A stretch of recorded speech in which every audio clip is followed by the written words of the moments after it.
اللہ اگر میزبان ہو اور بندہ مہمان ہو تو کیا بات ہے۔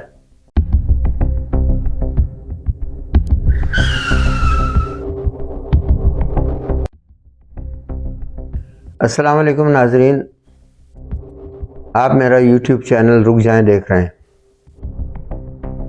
ناظرین، بڑی عزت والی بات ہے کہ جب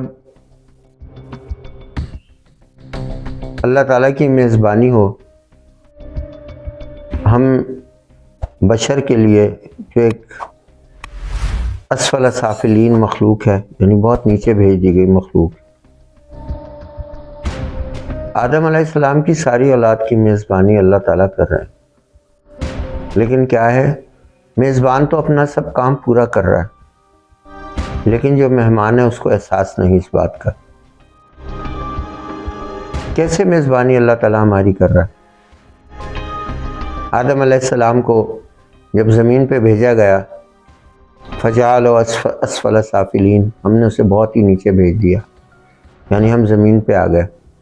زمین پہ آئے، اس کے بعد اللہ تعالیٰ نے یہاں ہمارے رزق کا ہر طرح سے انتظام کیا، پھل پھول سبزیاں، حلال جانور، یہ ساری چیزیں جو کچھ ہم پہ اللہ تعالیٰ نے حلال کیا وہ ہماری اللہ تعالیٰ کی طرف سے میزبانی تھی۔ وہ کچھ حلال کیا جس میں ہمارے لیے کوئی تکلیف نہیں ہے، جس میں ہمارے لیے کوئی نقصان نہیں ہے۔ ہر فائدہ دینے والی چیز کو جو ہمارے لیے، جس کا ہم فائدہ نہیں جانتے یا نہیں جانتے، اللہ تعالیٰ نے ہمارے لیے حلال کر دیا۔ یہی ہمارے لیے اللہ تعالیٰ کی طرف سے میزبانی ہے جو قیامت تک رہے گی۔ وَمَا مِن دَابَّةٍ عَلَى الْأَرْضِ إِلَّا عَلَى اللَّهِ رِزْقُهَا، کہ زمین پر کوئی ایسا زندہ چیز نہیں ہے جس کا رزق اللہ کے ذمے ہو، اور سب لوگوں کو رزق ملتا ہے۔ یہ الگ بات ہے کہ انسان پریشان کیوں ہوتا ہے۔ انسان کی بنیادی پریشانی اس کے لالچ سے ہوتی ہے، اور دوسری پریشانی دوسروں کا حق کھانے سے ہوتی ہے۔ دوسروں کا حق کھا کے وہ خود بھی پریشان ہوتا ہے اور ان کو بھی پریشان کرتا ہے۔ اللہ تعالیٰ کی طرف سے تو نعمتیں بے مثال ہیں، بہت زیادہ ہیں۔ بے شک ہم شہری ماحول میں رہنے والے لوگ ہیں، یہاں پہ بسکٹ بھی ملتے ہیں، یہاں ڈبل روٹی بھی ملتی ہے، یہاں کیک بھی ملتے ہیں، یہاں ٹافیاں بنی ہوئی، یہاں پاپڑ، کیا کچھ بکتا ہے، فیکٹریاں چل رہی ہیں، دبادک رزق کا انتظام ہو رہا ہے، روٹی بھی بنی بنائی ملتی ہے، ہوٹلوں میں سالن بھی ملتے ہیں، چاول بھی ملتے ہیں، کھانے کو بہت کچھ ملتا ہے، پھل بھی ملتے ہیں، کہاں کہاں سے پھل آ کے یہاں پہ بکتے ہیں، ملتے ہیں۔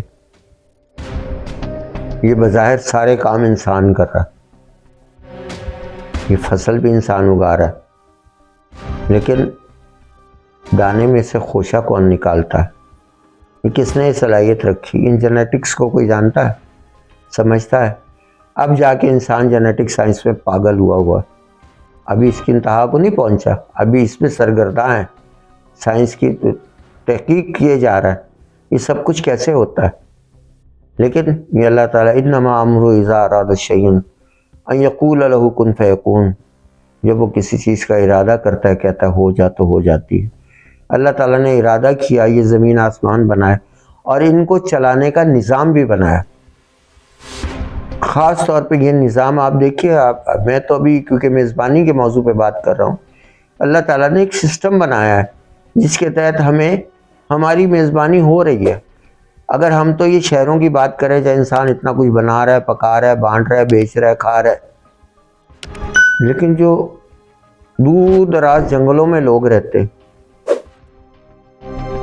جو قبیلے جنگلوں کے اندر آباد ہیں، جہاں کوئی فیکٹری نہیں ہے، جہاں سیمنٹ کے بلاک نہیں ہوتے، جہاں پنکھا نہیں ہے، جہاں بجلی نہیں ہے، جہاں گیس نہیں ہے، یہاں کوئی بھی سر درد نہیں ہے اس قسم کا، وہ لوگ بھی، ان کے رزق کا بھی وہاں پر انتظام ہے۔ جہاں انسانی آبادی ہوتی ہے وہاں رزق کا انتظام ہوتا ہے، جہاں پودے لگائے جاتے ہیں وہاں رزق کا انتظام ہوتا ہے۔ بلوچستان کے پہاڑوں میں دیکھ لیں کیسے بنجر پہاڑ ہیں۔ ہمارے بلوچ بھائیوں کے مختلف قبائل وہاں رہتے ہیں یا نہیں رہتے؟ جب تک انگریزوں نے نہیں فتح کیا تھا اس سے پہلے بھی رہتے تھے یا نہیں رہتے تھے؟ پتہ نہیں کس زمانے سے رہتے چلے آ رہے ہیں، ان کی تاریخ بہت پرانی۔ لیکن سب کو رزق ملتا ہے. افریقہ کے جنگلوں میں چلے جائیں، وہاں بھی ان کا سب کو رزق ملتا ہے، سب کھاتے پیتے ہیں. قحط ایک الگ بات ہے، وہ جب اللہ تعالیٰ کی طرف سے کوئی سختی آتی ہے تو قحط ہوتا ہے، ورنہ ایسے ایسے جزائر ہیں کہ جو دور سمندر کے اندر کہیں پڑے ہیں، وہاں پہ کچھ چھوٹی سی آبادی ہے، وہاں پر کوئی سپلائز کا انتظام نہیں ہے، کوئی مال وہاں پہ پہنچایا نہیں جاتا، وہاں جہاز نہیں جاتے ان کو کچھ دینے کے لیے. وہ جس زمین پہ رہتے وہیں ان کا رزق اگتا ہے اور وہی وہ کھاتے ہیں. تبت کے پہاڑوں میں چلے جائیں جہاں ہر وقت برف میں ڈھکے رہتے ہیں، اس سے آگے چلے جائیں اور گلگت چلے جائیں، تبت چلے جائیں، بلتستان چلے جائیں، برف برف برف، وہاں پر بھی رزق ملتا ہے، انتظام ہوتا ہے. وہاں ایسے ایسے پھل ملتے کہ انسان اللہ تعالیٰ کی رحمت پہ عشش کر اٹھتا ہے. تو یہ میزبانی نہیں ہے تو کیا ہے؟ لیکن یہ میزبان نے ہر جگہ اپنے مہمان کے رزق کا انتظام کیا ہوا ہے. لیکن مہمان کیا کرتا ہے؟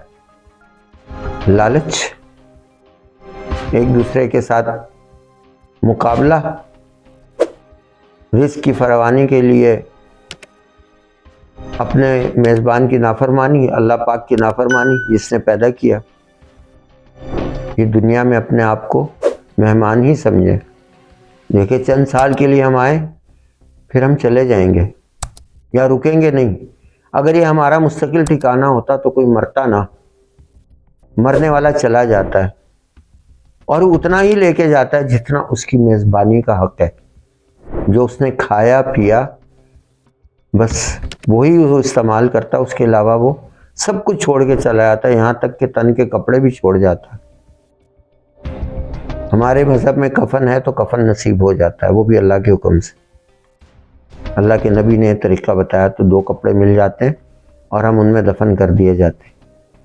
لیکن اللہ کی میزبانی جو ہے وہ ہمارے رزق کی حد تک ہے، وہ ہمیں آخری دم تک ملتا ہے. یہ الگ بات ہے کہ انسانوں میں رزق کی تقسیم اللہ تعالیٰ اپنی مرضی سے کرتا ہے، اس میں کیا مصلحت ہے اس کا ادراک انسان کو نہیں ہوتا. کسی کو کم دیتا ہے، کسی کو زیادہ دیتا ہے، اور کسی کو کم دینے میں آزمائش ہے، کسی کو زیادہ دینے میں آزمائش ہے. کم جس کو دیا جائے وہ شکر گزار ہو، جس کو زیادہ دیا جائے وہ سخی ہو، تاکہ جس کو کم دیا گیا وہ کوئی دکھ نہ کاٹے. ایک نظام ہے. اللہ تعالیٰ نے اس لیے فرماتے ہیں کہ میں نے تم لوگوں کو بلا وجہ پیدا نہیں کیا. اس مخلوق کو پیدا کیا، اس کا خیال بھی رکھا، لیکن مقاصد بھی دے دیے. ایک کتاب اتار دی، اس میں اپنے مقاصد بتا دیے. اس سے پہلے بھی انبیاء کی کتابیں آتی رہیں اور انبیاء آتے رہے اور وہ مقصد بتا کے وما خلقنا الجن والانس الا لیعبدون، ہم نے جنوں اور انسانوں کو صرف اس لیے پیدا کیا کہ ہماری عبادت کریں. تو اللہ تعالیٰ کی عبادت کیا ہے اس کو یاد رکھنا. ہم صرف نماز اور روزے کو عبادت سمجھتے ہیں، ایسی بات نہیں ہے. نماز میں بھی عبادت کب ہوتی ہے؟ اقیم الصلاۃ لذکری، نماز قائم کرو میری یاد میں. اگر نماز میں اللہ کی یاد نہ آئی تو وہ جو طوطے کا سبق ہے وہ نماز نہیں ہوتی. اگر اللہ کی یاد آتی تو پھر بندہ برائی سے رک جاتا ہے، اور جو نماز برائی سے روک دے، چاہے چند سال لگ جائیں، چاہے ایک عمر لگ جائے، جس قدر آپ کا نماز میں خلوص ہوگا نماز اسی قدر آپ کو برائیوں سے دور کرتی جائے گی. تو یہ مہربانی ہے ایک میزبان کی کہ جو دیس نکالے گئے لوگ ہیں ان کو جب بھی جتنا عرصہ اس نے دنیا میں مہمان رکھنا ہے، اس نے ہمارا خیال رکھنا ہے، ہم کو رزق دینا ہے، ہم پر اپنا کرم رکھنا ہے. ہاں، ہم سے اس کی صرف ایک ہی طلب ہے کہ ہم اس کو یاد رکھیں، اور وہ جس سے بچھڑ کے آئے ہیں اس سے بے وفائی نہ کریں. جنت سے ہم اللہ سے ہی بچھڑ کے آئیں. اب وہ ہمارے سامنے بے شک رگے جہاں سے قریب ہے، لیکن اب وہ بات نہیں ہے. وہ جو ہمارے اعمال، ہماری غلطی کی دیوار کھڑی ہے اس کو گرائیں اور اللہ تعالیٰ کو یاد رکھیں. اور یاد رکھنے کا سب سے اچھا راستہ ہمیں اللہ کے حبیب محمد رسول اللہ صلی اللہ علیہ وسلم نے بتا دیا. اسی لیے ان پہ درود بھیجنا ہر نفل عبادت سے افضل ہے. ناظرین، اگر آپ کو میری یہ ویڈیو پسند آئی ہے تو اسے ضرور شیئر کریں اور دوسرے لوگوں تک اس بات کو پہنچائیں، تاکہ اس بات میں اگر کوئی فائدہ مضمر ہے تو ان تک پہنچ جائے. بیل آئیکن کو ضرور پریس کریں اور میرے چینل کو سبسکرائب کریں. بہت شکریہ. اللہ حافظ.